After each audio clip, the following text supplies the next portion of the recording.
bientôt des véhicules électriques fabriqués au Burkina Faso. Non, tu as bien entendu. Véhicules électriques fabriqués au Burkina Faso. Il y a cette société-là, Itawa, qui va mettre en place des véhicules électriques. Et ces véhicules sont déjà montrés au grand public, hein, dans un showroom là. On montre des véhicules électriques. Deux versions qu'on a fait sortir pour le moment. Il y a la version qu'on appelle native et une autre version qui s'appelle Sahel. Et plus tard, il y a une troisième version qui va arriver. Mais tenez-vous bien, c'est des véhicules électriques qui ont une capacité, une autonomie de 331 km. C'est-à-dire, tu fais une recharge de 30 minutes, tu peux rouler pendant 331 km. Bon, il y a d'autres aussi qui ont cette autonomie de 201 km. Des véhicules électriques fabriqués au Burkina Faso. C'est-à-dire que les véhicules-là sortent de la chaîne de production du Burkina Faso. Mais tu te rends compte ce que ça veut dire? C'est de l'emploi qui est en train d'être créé. De l'emploi. Parce que l'assemblage, là, c'est de l'emploi. La vente, là, c'est de l'emploi. Et aussi tous les systèmes qui seront mis en place pour qu'il y ait des points de distributeurs pour pouvoir recharger ce véhicule-là. C'est également de l'emploi. C'est également des business qui sont en train d'être créés. C'est toute une chaîne.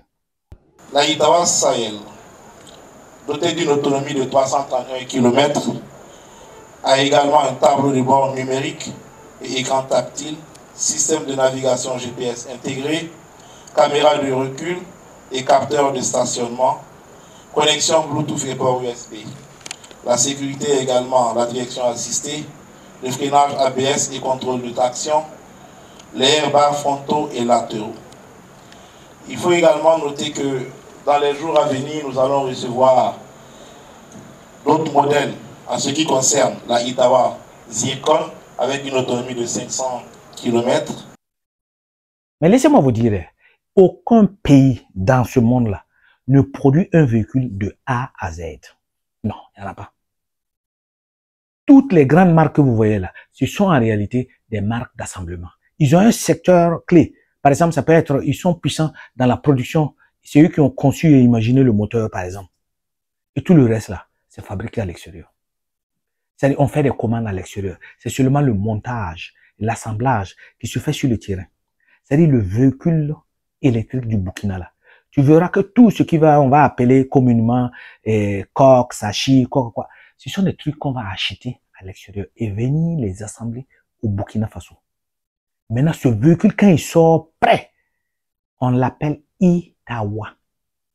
C'est le nom de la marque. Et c'est un véhicule burkinabé. Tous les véhicules que vous voyez dans ce monde-là, c'est exactement la même chose. Tout n'est pas produit sur place.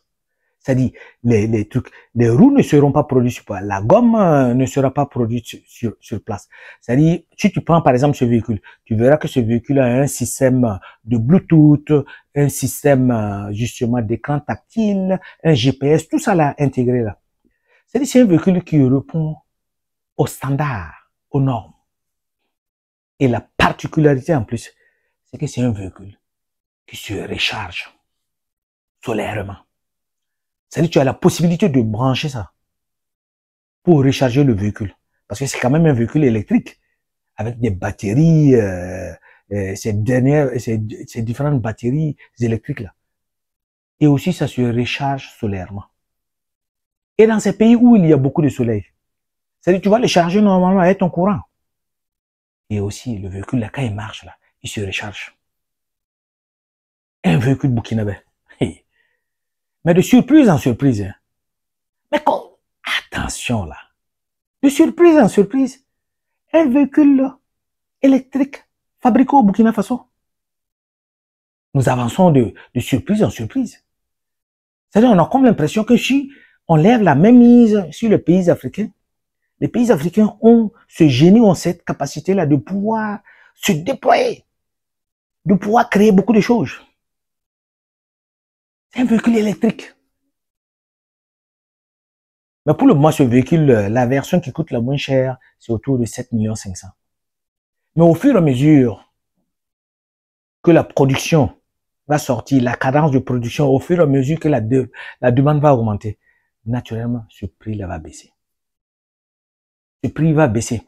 Ce qui va permettre aux citoyens burkinabés, à beaucoup de personnes de pouvoir se déplacer d'une manière simple sur justement les voies du Burkina Faso, sur les voies. Regarde, d'une manière, en toute sécurité, les gens vont se déplacer. En toute sécurité, les gens vont acheter. Parce qu'il faudra créer certaines situations pour lesquelles ça devient attrayant pour le citoyen de pouvoir acheter le véhicule, de pouvoir se déplacer. Et ce véhicule, c'est un véhicule électrique. Il n'y a pas les histoires compliquées dessus là. La maintenance est prise en charge parce que l'entreprise qui va créer ce véhicule, l'entreprise qui va vendre ce véhicule aura également un service de maintenance. Donc, le service de maintenance, comment entretenir le véhicule. Et il y a d'autres acteurs qui vont naître à côté. Hein? Il y aura ceux-là qui seront agrégés justement pour contrôler ces véhicules, pour justement voir ce qui fonctionne et ce qui ne fonctionne pas. La maintenance. Qui l'aurait cru? En tout cas, ce que je suis courage. Parce que le Burkina fait partie de l'espace AES. Moi, je vois ces trois pays-là comme l'espace AES. Je ne les vois plus individuellement. Toutes les actions que ces différents pays sont en train de poser, je les vois comme posées par la Confédération des États du Sahel.